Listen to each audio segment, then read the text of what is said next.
Hey, what's up everybody? This is Viking from Tool's Finest YGO, and today we have a familiar Possessed deck profile to showcase for you guys today for the April 2015 format.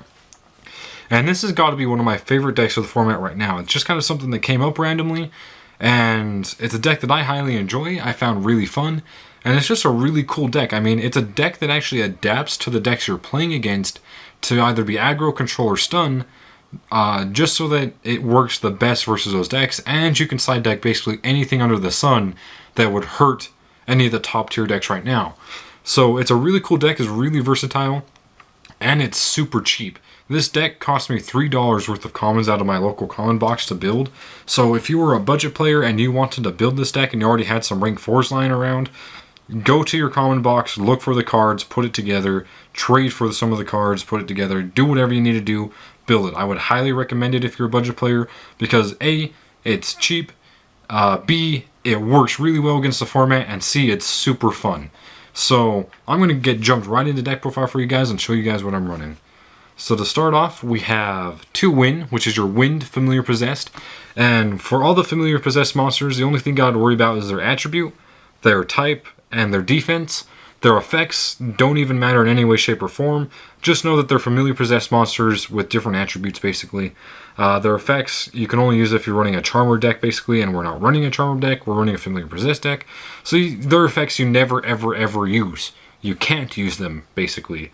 So I'm not even going to read off the effect or anything, just know that they have different attributes. So 2 Wind, 2 Aussa, which is Earth, 2 Hiita, which is Fire, 2 Dharc, which is Dharc, his name's pretty self-explanatory, and 1 Eria. I chose to go with a ratio of 9 of these cards because I found that was just the most consistent. A lot of people run anywhere from 8 to 12, so you can playtest with whatever number. I wouldn't go any less than 8 though. Personally, I just really like 9. It's the most consistent for me. But you know, if you want to playtest with different numbers, it's a completely open deck basically, so do whatever you want with it. I just chose 9. But that is it for the familiars. For their pets, I guess you can say is what they are.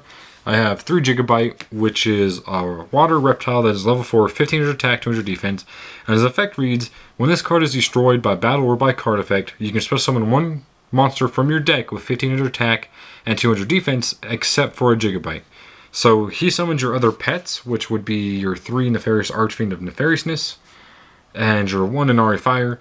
You can run 2 nefarious and 2 inari fire, which is probably what I'm going to do in the future. But right now I'm going to go 3 and 1. And what these guys do is nefarious archfiend is if he's in your graveyard at your opponent's end phase, you can destroy 1 card you control to summon in nefarious archfiend from your grave. So that's a pretty cool effect. It comes really well with Jigabyte and Inari Fire, which Inari Fire is when this card is destroyed by a card effect and sent to your graveyard, at the next standby phase after it was destroyed, special summon it from your graveyard, or your next standby phase after it is destroyed. So that comes really well with Nefarious Archfiend, and also all 3 of these monsters, if you control a spellcaster, you can summon them from your hand. So that's really good.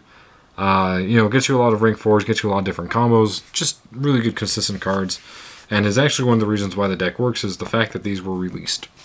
For the last 2 monsters, I'm running 1 Injection Fairy Lily.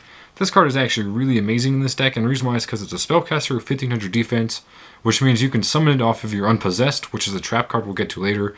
And also, she can push for really big damage really early.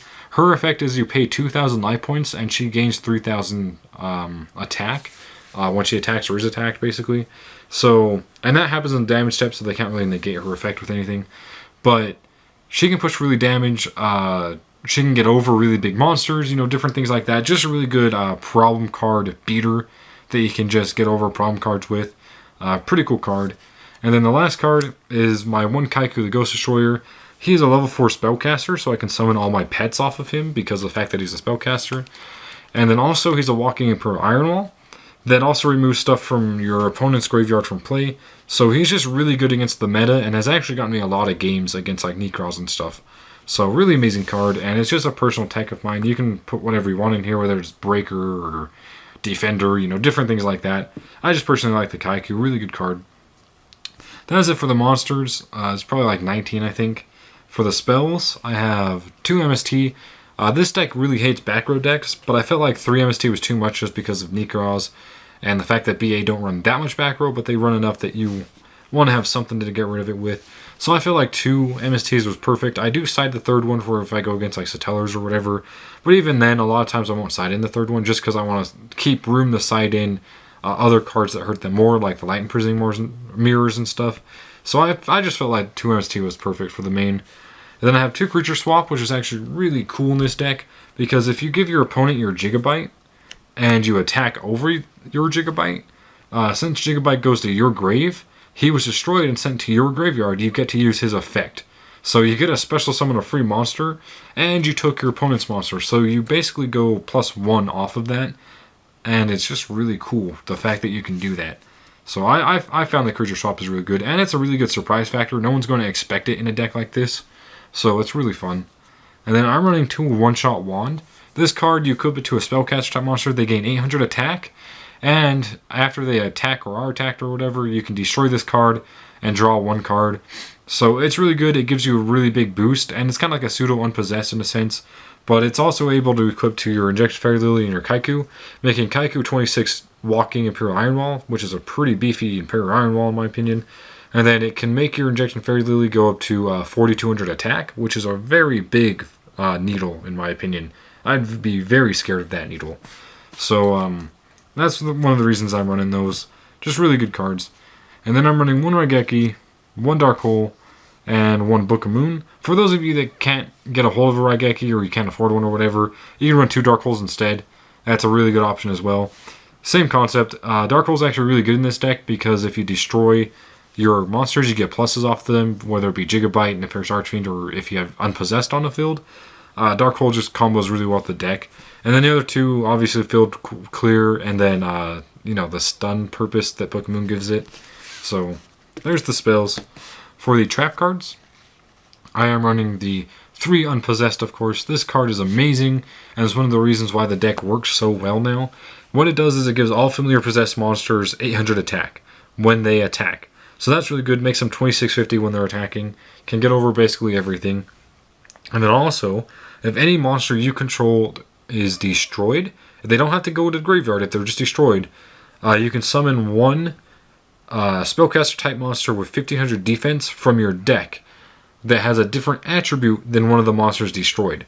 So this gets you a lot of cool things. It can summon your familiars, it can summon your Injection Fairy Lily, just kind of keeps your field kind of present and just kind of keeps things going for you. Really good card. And then we have 2 Mirror Force, just battle phase control, really helps out, And then we have 2 Fiendish Chain.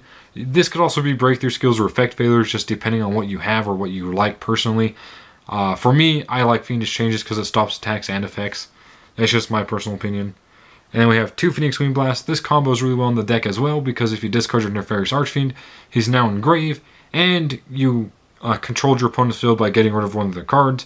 So not only do you get a special summon at your end phase, they could also get you another special summon, you also controlled your opponent's field and stunned them or whatever. So just a really good card. Kind of gets rid of cloggy hands as well. Overall just decent. Then I'm running 1 Vanities, which this deck can control very well. And if you get set up with your Unpossessed and whatever else, you can have basically total field control. And this is just going to hurt your opponent and not affect you in any way and basically get you a game. So Vanities is really good. And then we have 1 Compulse, 1 Bottomless, and 1 Torrential Tribute. Just really good one-ofs. I wanted to run Solemn, but with everything else that I wanted to run in the deck, I didn't have space. And the reason why I chose Torrential Tribute is because the same reason as Dark Hole, it gets you a lot of different pluses, especially with Unpossessed on the field. So Torrential Tribute is just really good. That rounds off the main deck. It is 40 cards. And again, this is one of the more consistent ways I found to run it. If you want to run like upstarts or supply squads, you can. It's just your personal opinion. Also, Secret Village of the Spellcasters is a very, very good card in this deck. And I would run it if I had it, but I don't have any, so I'm not running them. But it's a very flexible deck. You can build it basically however you want. This is just personally the way I felt that it worked. And it does work really well. I mean, I haven't lost a Nekroz yet on Dev Pro. So I think it works pretty well. But yeah, so moving on to the extra deck. I'm running 1 King of the Pharaoh Imps. This card is actually really good in this deck because you can search your Jigabytes, which gives you a deck thin, of course. And then later on sets you up for different combos and whatever else. And then 1 maestroke, 1 Rhapsody in Berserk, 1 Ragna Zero, 1 Galgagal Cowboy, 1 Crazy Box. I'm probably going to take this out for an Excite Night if I ever get one, but until then, Crazy Box. 1 Abyss Dweller, 1 Castell, 2 number 101 Honor Arc, because I like stealing opponent's monsters. And also, I'm very glad that this is getting a reprint. So for those of you that haven't been able to get a hold of these, just wait until they reprint them, because they're going to drop down in price a lot. So just keep an eye out for those. 1 Gem Knight Pearl. The reason why I'm running this is because Tellarknights like recycling their Fiendish Chains, and if you summon this, they can't Fiendish Chain it, and you can attack over their Trigger. So that's kind of why I'm running it. It's not necessarily the best card, but it's okay. I mean, if you're a budget player, it's a pretty good card. But I'm probably going to take it out later if I find something better. But until then, I'm running it. 1 Lightning Chidori. This is very situational. You can almost never make it in the deck. But I'm running it because if we ever get the rest of the cards that this deck actually has, we'll be getting the Wind Dragon that goes with the Wind Possessed monster, which is actually really good. And you can summon Lightning Chidori, which is an amazing card. And I just, I'm really hyped out for that because the Wind one, Familiar Possessed Wynn, is actually my favorite Familiar Possessed monster. So I'm hoping that we get the rest of the cards for it. But until then, Lightning Chidori. 1 Lavalval Chain because it sets up your plays. 1 Data Magician because you're running a bunch of spellcasters. And if you steal your opponent's Dante, you can make this and they just kind of cry because they no longer have their cards. Pretty funny play. And then for the last extra deck card I'm running 1 number F-Zero Utopic Future. This card is actually really cool. A lot of people don't know what it does. And the way to summon it is 2 XYZs with the same rank, except for number monsters. So say I have a Downer Magician and a Lavalval Chain. They have no materials, one's Fiendish Chained or whatever, I don't know. To get F-Zero, I just overlay these guys, summon F-Zero. So he's an XYZ that XYZs over XYZs. Kind of interesting. And I've actually been waiting for a card that does that. And this card does it. So it's kind of cool. And also, it cannot be destroyed by battle, and you take no damage from battles involving it. So right there's a pretty cool stall factor. And then, if this card battles an opponent's monster, after damage calculation, take control of that opponent's monster. That is a permanent control effect, kind of like Creature Swap, except it's free, so it's like Big Eye, except you don't have to detach.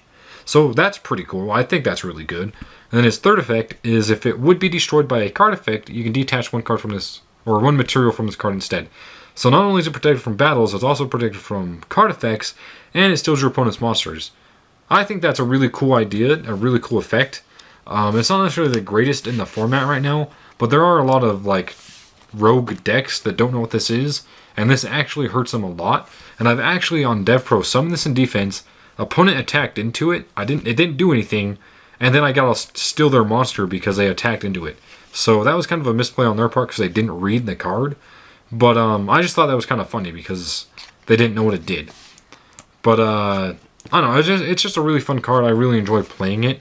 And it's actually gotten me quite a few little games against rogue decks and other such things. I actually won against Nekroz because of this card as well.